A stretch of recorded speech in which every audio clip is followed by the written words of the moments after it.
We're going to move the exam back a week to what is today? What is Friday? The 20-something? What's Friday? 29th. The 29th. 29th. Okay. And so, hey, Mohammed. Hello.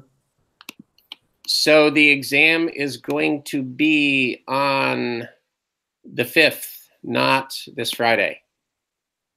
All right. So you guys can have another week to figure this stuff out. Anybody want to object to that? Morgan? Nope, I'm good with it. Okay. You should thank Lucas for doing a good deed for the group. All right. So that's number one. Number two, how's the assignment coming? The one that's due tomorrow? Pretty well. Well, that's pretty quiet. That's good. We're still working on ours. Yeah, I know. I heard that. One of your group members said that, well, I'm not going to go there. No, just leave it at that. Okay. So tomorrow I'm going to post another assignment to give you something to do over the next week. Maeve is particularly excited by this. Okay. This might actually be useful. This is going to be, I'm going to ask all the groups to create a study guide for the exam. Okay, so it's going to be due next Wednesday, so we can talk about them on Wednesday before the Hangout. Okay, and we can make sure that everybody has identified the most important stuff. Okay, everything isn't most important, so there's a certain amount of discrimination here that's required. All right, so hopefully that will work out for the best. All right, now I wanted to talk a little bit about theory of the firm. Oh, I forgot something important. I would get in trouble if I didn't say this. Tutoring. We have lots of tutoring options for people that need a little extra help. First Academic Services is offering tutoring every Tuesday at 5:30 to 7:30 p.m. in the HCC. I don't remember what the room is. Do you guys know where the tutoring room is? If you don't, I can tell you, you go in the main door, you take a left and you go down that long staircase, you do a U-turn and the tutoring center is on the right in front of you. Okay, you can't miss it, it has a big sign. So that's 5:30 to 7:30 p.m. We also are offering tutoring through our department. That tutoring is being done by an upper level student whose name is Emily Ames. She is available 5 to 7 p.m. on Thursdays, and she will be, this week at least, she'll be in HCC 213. So it's one of those panopticon rooms on the main floor in the HCC. So, you know, if you need a second opinion, she's there. Okay, any questions about that? You guys are the high achieving students, so you probably don't need tutoring anyway.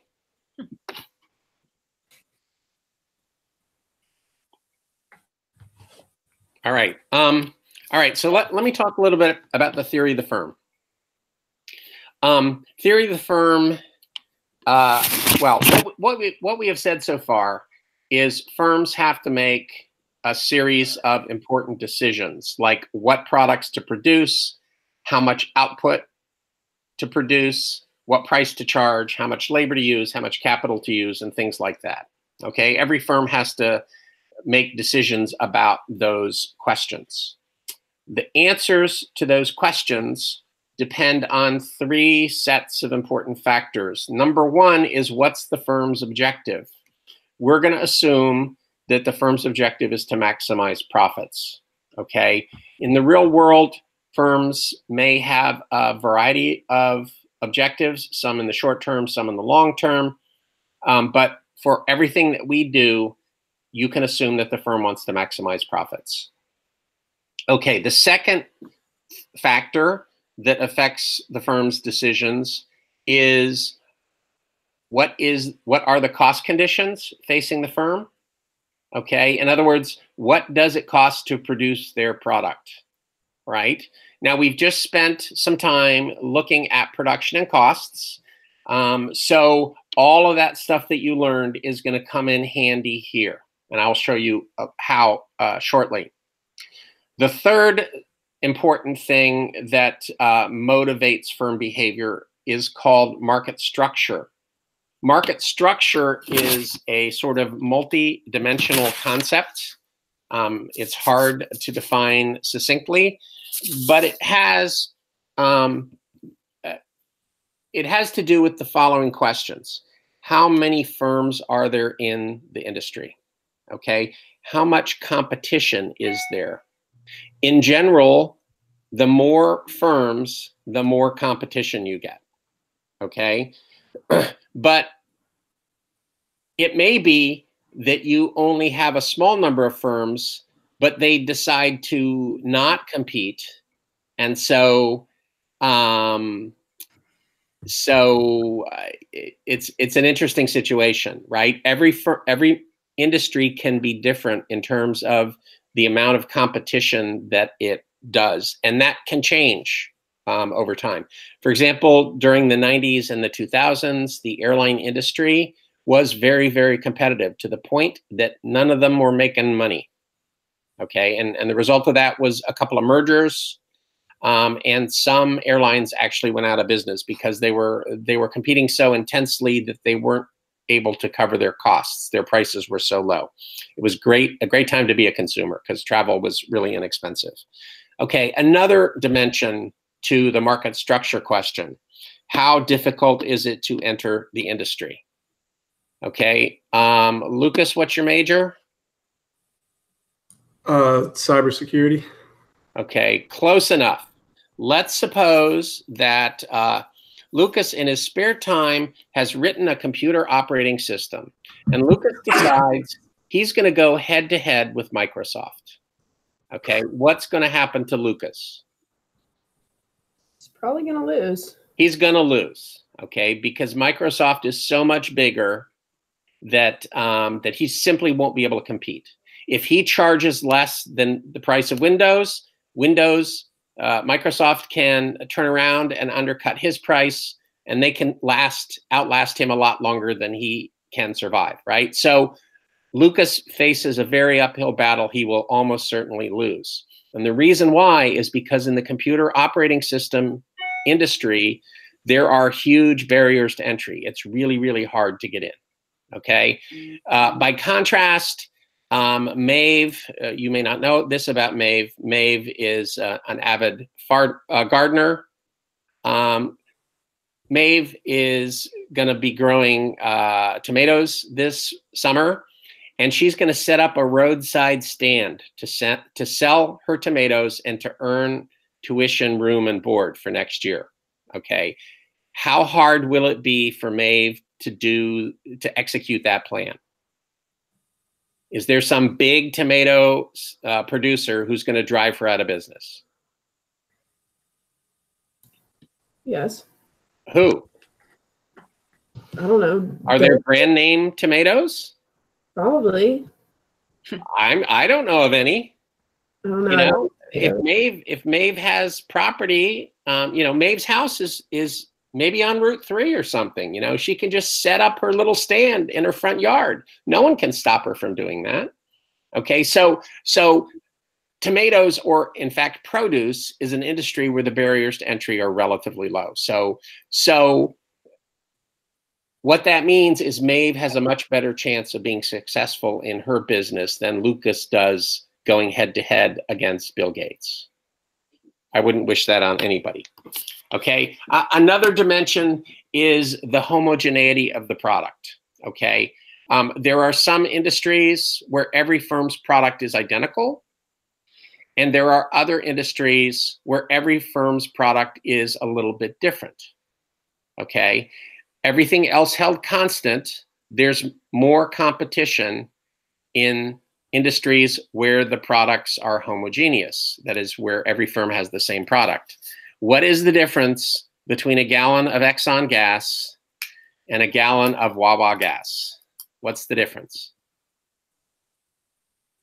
Right, there isn't any. Okay, now that's a little bit of an overstatement, but generally a gallon of gas is a gallon of gas. And we, the seller can talk about detergent in their gas or better for the environment gas, but a gallon of gas is a gallon of gas. And so what that means is it's difficult for two gas stations side by side to charge significantly different prices because no one's going to buy from the more expensive one, right? Okay, market structure. Okay, so what we know is there are four formal models of market structure. There's perfect competition on the one side, there's monopoly on the other side, oligopoly is in the middle, and monopolistic competition is next to that. Okay, so we have these four models. In the real world, it may be that an individual firm doesn't exactly fit into any of those models. Okay, because they're just models. They're examples for us to think about, basically. Okay, here, just to make it more interesting, it's difficult, if not impossible, to find an example of perfect competition in the real world. Okay, if there is no actual perfect competition, why do we spend our time studying it? I know Morgan was wondering that this week. Okay, does anybody have an answer?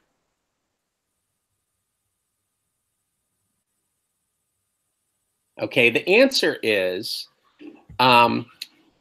perfect competition is an ideal. Perfect competition has some really nice characteristics. And so in practice, we compare actual industries to see how close they are to perfect competition, okay? To put it another way, perfect competition is perfect in some ways that we're going to talk about. And we know that monopoly is the farthest away from that, okay? Because monopoly is monopoly. And again, we'll talk about that later. I'm sorry? Okay. Okay, so there are three modules. There's one on perfect competition, there's one on monopoly, and then there's one that does both oligopoly and monopolistic competition, okay? Now, when you have read them all, what you'll discover is each module asks the same set of questions, right? And the only difference is we're talking about a different market structure. So there's a lot of repetition there. To put a positive spin on it, by the time you get done with the fourth one, you should know it, okay?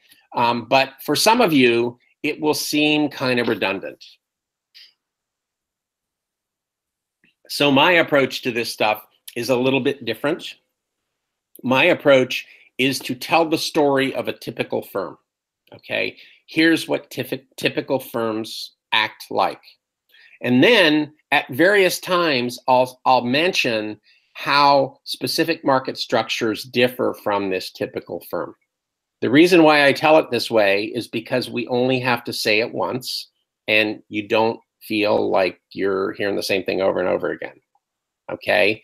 So I'm going to tell a little bit of that story tonight. And I guess my point is, as you work through the modules, think a lot about the similarities, because there are, in fact, more similarities between how firms operate under different market structures than there are differences. Okay, so there are more similarities than differences. And ultimately, what we care about is the behavior of actual firms. Okay, and we'll talk about that. Okay, let me just end at that point. Not end, but shut my mouth for a minute. Okay. Firms want to maximize profits. How do we figure out profit? What is the equation for profit? MC equals MR. Good guess. No, not quite. Besides, we don't know what MR is. What's that? Total revenue minus total cost. Yeah, let's start with TR minus TC, right? So total profit is revenues minus costs. Okay. Now, so what we're going to do, or what you're going to do, is figure out what a total revenue curve looks like. We already know what a total cost curve looks like. We're going to take the two curves, we're going to superimpose them, and the difference between those two curves, the vertical distance, is the profit of the firm at that level of output, because the x-axis is quantity. Okay? So here's where it gets interesting. If a firm sells more output, are their revenues going to go up or down? What would you think? Aaron, are you there? Yes. If a firm sells more output, are its revenues going to go up or down? I think it might go up. That's kind of what you would think. Okay. Is that the right answer? Probably not. Maeve says no. Tell us, Maeve. What do you know? Maeve, you're muted. So as more outputs are going into the market, it's actually driving the total, like in the long run, you're going to be hitting closer and closer to the zero mark for profits because more outputs are going into the market, right? Think about this. If you're a firm and you want to sell more, what do you have to do to your price? You have to, if you're in competition with more people, you have to drive it down, right? You have to lower your price. So to increase Q, P has to fall. Total revenue is P times Q. So it's not obvious whether your revenues are going to go up or down. So what happens typically is at first they go up and then they go down. Okay, so I'll show you a little picture here.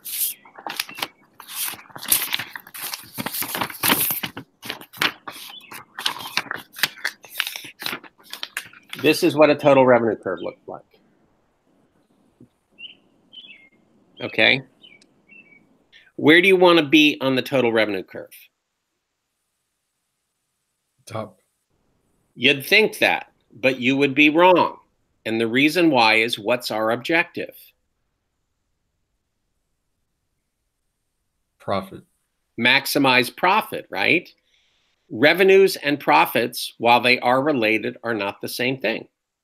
Okay, so in order to figure out what quantity you want to supply, we need to bring cost into the story. Right now, we're just looking at the dollars coming in. We're not looking at the dollars coming out. Okay, so we need to draw the total cost curve so that we can compare it to the total revenue curve. Okay, does anybody remember what a total cost curve looks like from last week? That looks like a marginal cost curve, Mark. Marginal cost curve is the swoosh. Total cost curve is a cubic function. It increases at a decreasing rate, and then it increases at an increasing rate. It's like an S that you stretched out. Let me draw it in here.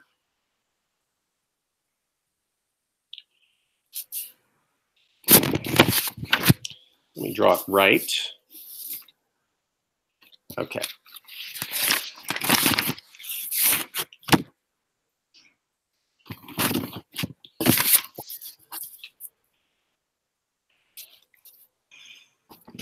Okay, here's what it looks like. Okay, so what we need to do is figure out at what quantity is total revenue the furthest above total cost. So look at this for a second.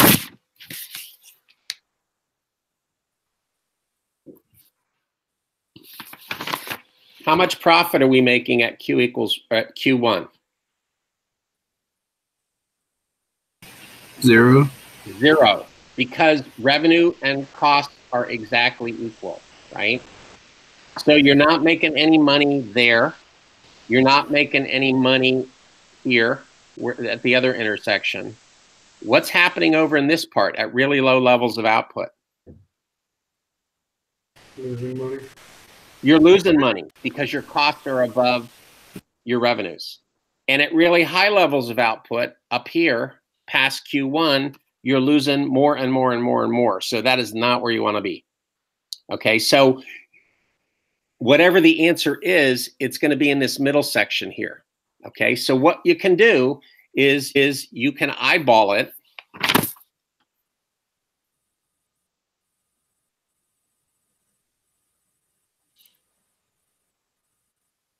And it looks to me like it's about there. Q star. Okay. Literally what you can do is you can calculate the profit on this graph as the difference between total revenue and total cost. Let me show you what that would look like.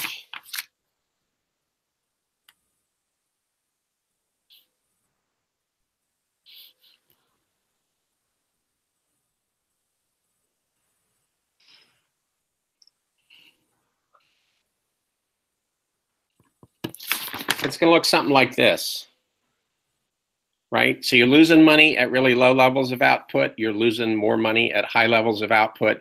You want to be at the peak of the profit curve, and we're saying it's right there. Okay? Any questions? All right, moving right along. Now, if you're like me, it's not obvious exactly what the right quantity is because eyeballing it involves some error. So there's actually an easier way to do it, okay? And Haley mentioned it earlier. Instead of looking at total revenue and total cost, it's easier to look at marginal revenue and marginal cost. What do we know? Okay, what's marginal revenue mean? If you were going to define it, what would you say?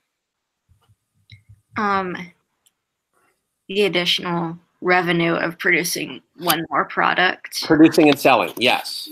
Okay, exactly. You sell one more unit of output, and how much additional revenue do you bring in from that? Okay. Now, it turns out that the answer to the question, what's the right level of output? What level of output will maximize your profit? The answer to that question is where marginal revenue equals marginal cost. Okay? You're going to have to trust me on this for now. I know it's not intuitive, but that is in fact the right answer. And I can explain it to you in a minute. Okay? So what you need to do is we start off by knowing what a marginal cost curve looks like, right? I think Mark mentioned it earlier. It's the one that looks like a Nike swoosh, right? What does an average cost curve look like?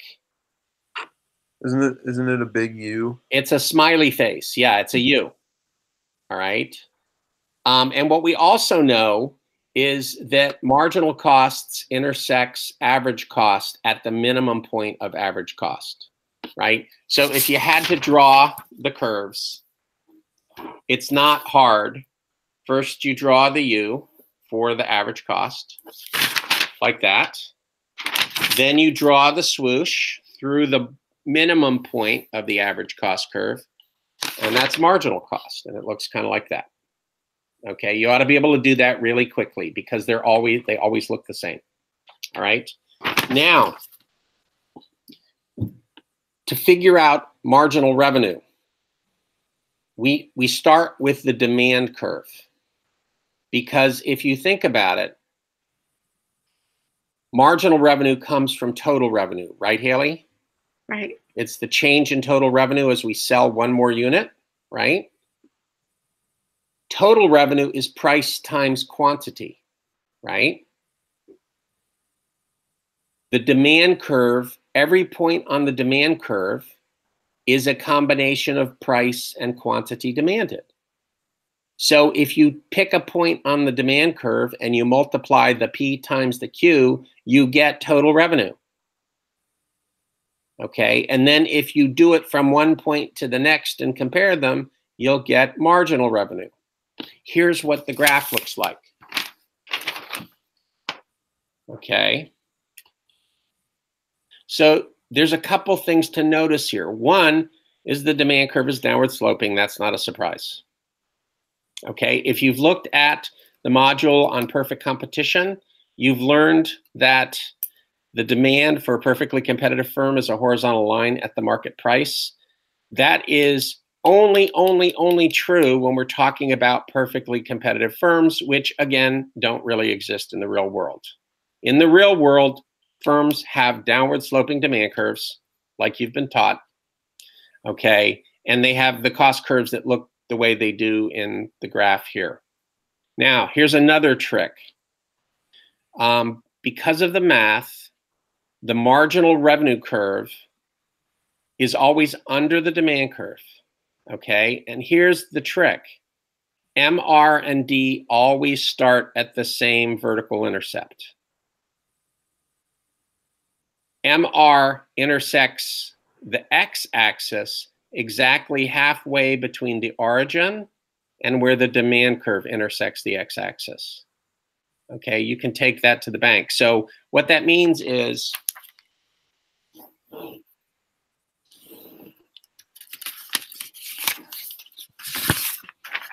if this is your demand curve right here, and I just drew it, then your marginal revenue curve starts here at the circle,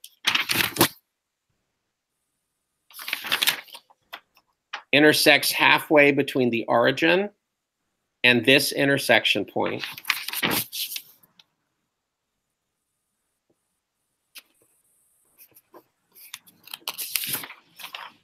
So it looks like that. Okay. Now, if we take these two graphs, this one, and we put them together, I know you can't see it when I put them together, what we get is this graph. Okay. Now, what we're trying to do is we're trying to figure out what quantity should this firm supply, what Q, and then we need to figure out what price should it charge. All right. So how do we find the quantity first?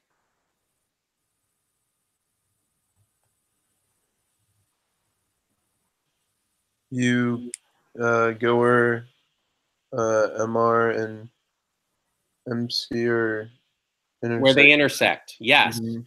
So and then you go up to the demand.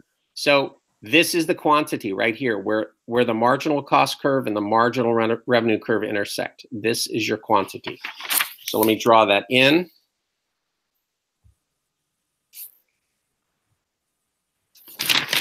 Right like that. Okay. And then the price, as Mark said, the way you find the price once you have the quantity is to go up to the demand curve. The demand curve will tell you what the price is. Okay. So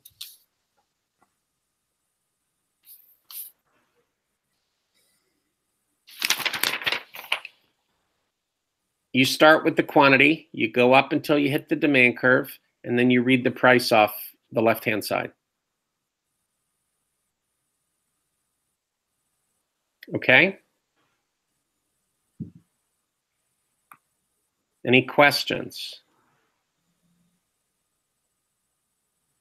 Now, there's one more important thing that you need to figure out here. Okay, the good news is if the firm produces Q1, we know it's maximizing profits. But what we don't know yet is how much profit is it making? Okay, so to figure that out, you need to find the profit margin. The profit margin is the difference between price and average cost. What's the average cost if we produce a quantity of Q1? How do you figure that out? You start at Q1 and you go up until you hit the average cost curve right there. Okay?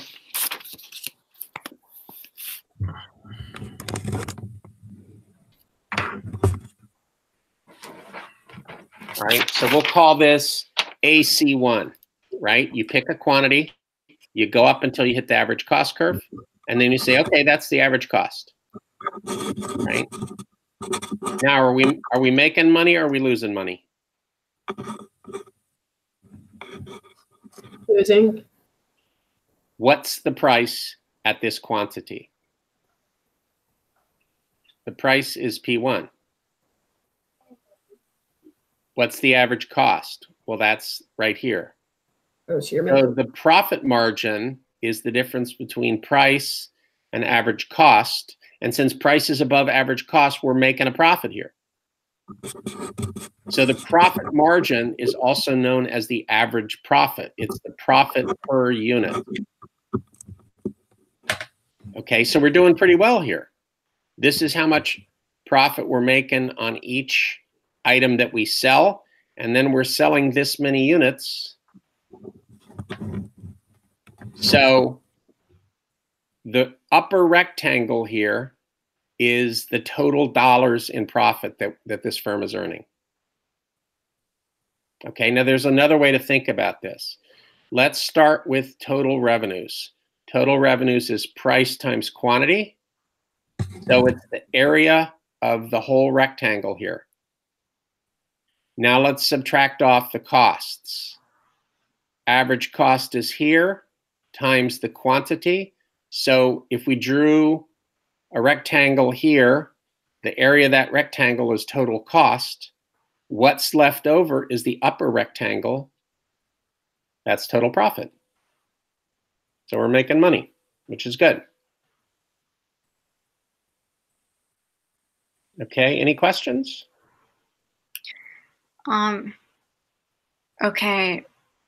Can the marginal revenue curve shift left or right? Yes, it can. Okay. What would cause that? I would guess that if output were to increase, marginal revenue would shift left. Okay, that's not right. Because Oh. if output were to increase, we just move along the marginal revenue curve. Oh, okay. Okay, but marginal revenue is derived from demand. So anything that shifts the demand curve is going to shift the marginal revenue curve.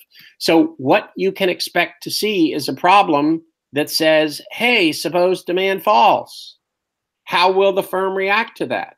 So you would have to draw the new demand curve, the new marginal revenue curve, and then find out where's the new quantity where MR equals MC, and what price are we going to charge? And then you would have to calculate, are we making as much money? Or are we making more money? Or are we making less money? Okay, so this is the basic kind of problem that you need to know how to do. And we're going to be doing this, with all the different market structures. But this is what you need to master. If you've got this, you've got the most important stuff. All right. Questions?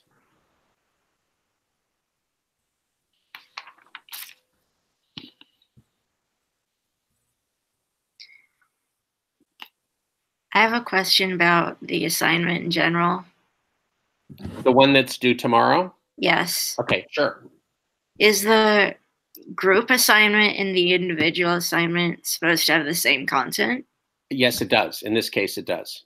Okay. Okay, and so I know you've already turned in the individual assignment, so your group must love you.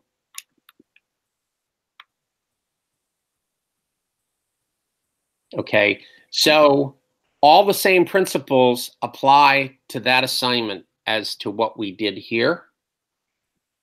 But remember that in the assignment, it's a case of perfect competition, so the demand curve and the marginal revenue curve are going to look a little bit different.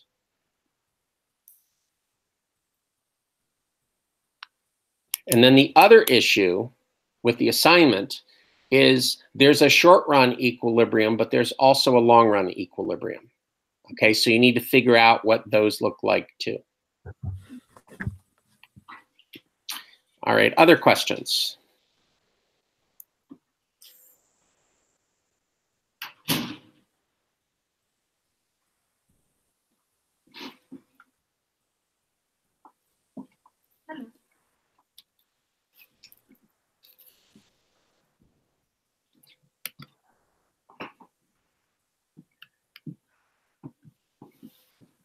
When was the individual assignment due?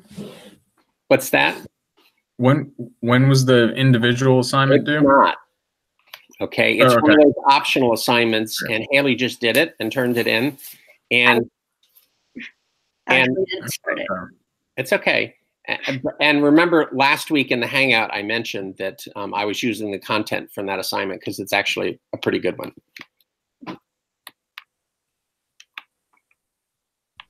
Other questions?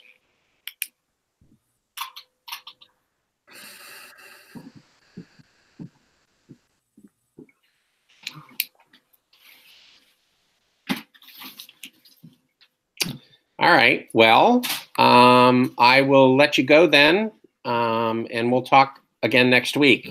Well, next week we'll talk specifically about the exam, but we'll also go over your study guides, and I will answer any questions that you have at that point, because I think you'll be in a much better place by next Wednesday compared to where you are today. All right. Have a nice evening. Thank you.